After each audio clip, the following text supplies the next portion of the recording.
Hello everybody and welcome to another episode of Sarita's Flavors. Today we are going to be making beef soup. It's December 1st to be exact, so 'tis the season to be soupy.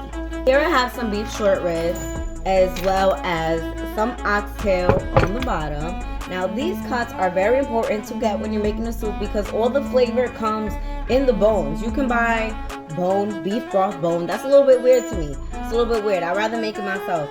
So here we have oxtails and beef short ribs. As you can all see, this bowl is filled to capacity. So I pretty much just did it so that you guys can all see the different cuts of meat that are in here. Beef short rib and oxtail. This is a medium piece. There's bigger ones in there. Gonna go ahead and transfer it to a bigger bowl.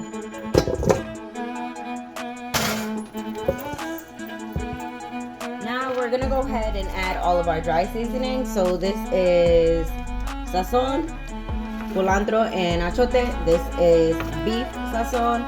And then here we have sazon con azafran. We're gonna go ahead and just add them all.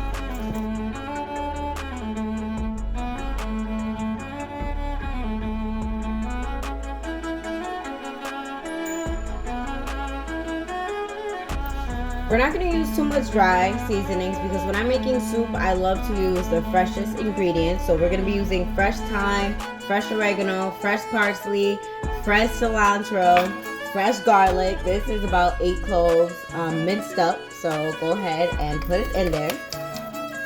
Next, we're going to add a little bit of sofrito, about 2 tablespoons. Refer to my sofrito recipe video for this.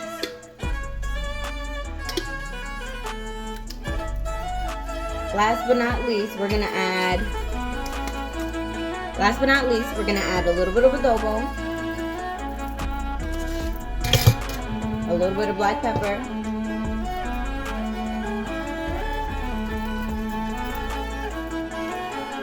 and we're just gonna add a dash of sea salt. So here's pretty much what your mix will look like after adding your sofrito, your garlic, your dry rubs. In this bowl, I have a mix of cilantro and fresh parsley. I'm just going to go ahead and take a pinch, sprinkle it in there, and I'm going to massage this all together until it is well incorporated and full of flavor.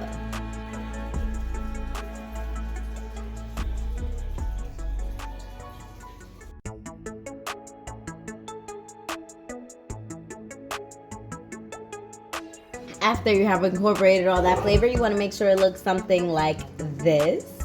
So now you want to make sure you have a pot big enough to make your soup. We're going to go ahead and sear this beef up with a little bit of parsley, cilantro, peppers, onions. Because there's so many different ingredients, because there's many steps to this recipe, you want to make sure you have everything organized. So on this plate, I have some red onions, yellow onions, zucchini, yellow squash, tomatoes. Here we have some corn, carrots, celery, peppers, and potatoes, a little bit of cabbage. Here we have fresh oregano and fresh thyme. As I showed you before, the parsley and the cilantro. And here we have fresh yuca fries, or just fresh yuca strips because they're not fried yet. So essentially, for now, we're just going to go ahead and add our onion and our peppers, and we're going to cook that together with the meat.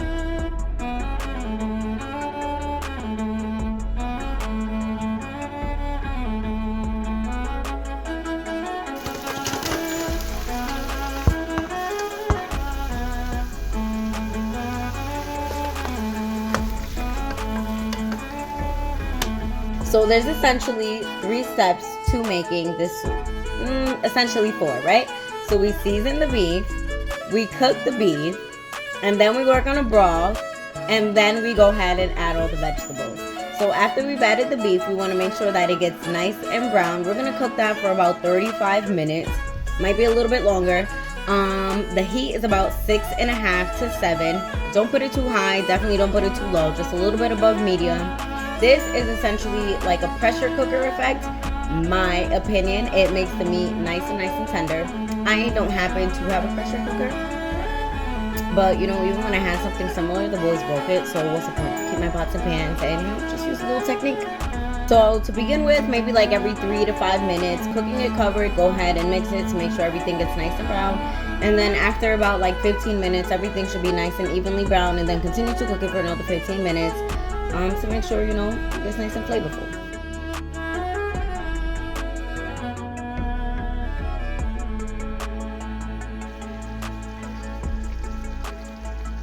Now, a big thing to remember is we are cooking oxtail and we are cooking beef short ribs. So they are really, really tough cuts of meat if you do not cook it right. Now, for my opinion, the technique is knowing how to cook it at a high enough temperature at a slow enough rate. So essentially slow cooker effects. If you do have a pressure cooker, cook it in that. If you have a slow cooker, maybe cook it in that. I don't know, but this is my way. And like I said, getting a good texture on the meat is all about having a high enough temperature at a slow enough rate.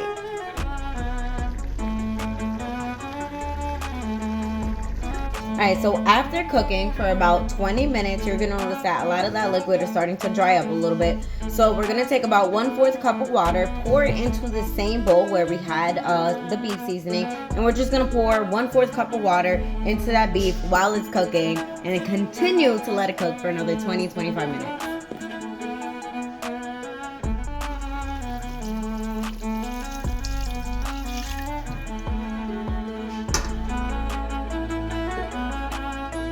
Alright, Bishop wants to say hi.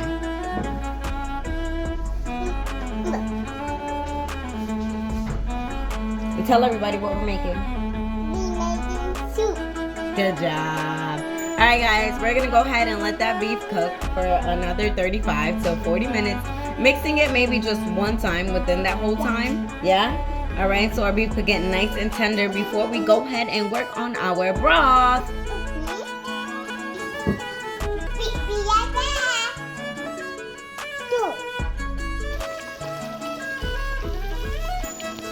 Alright guys, so we are almost at the finish line. It has been 35 minutes. As you have seen, most of the liquid has evaporated from our delicious beef.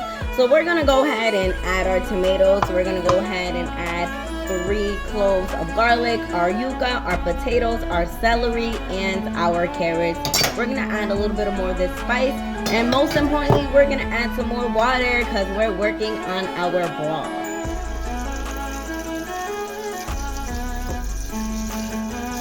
I definitely want to point out that the soup texture that I'm making is going to be a thicker consistency because that's just the way that my family likes it. If you want a more soupy consistency, make sure you add enough water. Remember that the yuca and the potatoes are a lot of starch, so that is going to thicken up your liquid as well.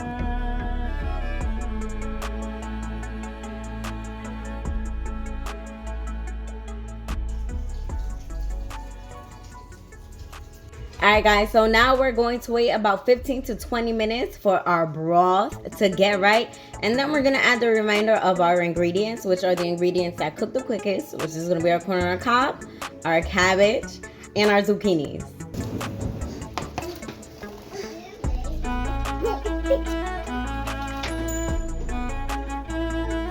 Alright guys, so lastly, we just need our soup to boil for another 25 minutes. Make sure our zucchini, our corn, everything cooks in. And our soup is done. So for the last 15 minutes, you want to make sure that you drop the temperature to about 3 to 3.5 so that everything steeps together, so that it can thicken up if you like a thicker soup like myself. If you feel like your soup consistency is not as thick as you would like it to be, here I have 3/4 cup of water, and here I have cornstarch. Go ahead and do about 2.5 to 3 tablespoons of cornstarch, as so.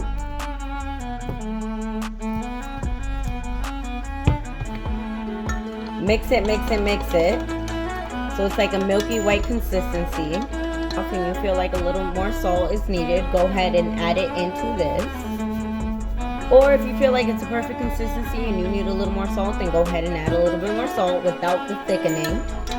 So this mixture is our cornstarch mixture. It's going to thicken up our soup. Again, only do this if you feel like your soup is not thick enough for you. And then you'll get to the perfect consistency as you like.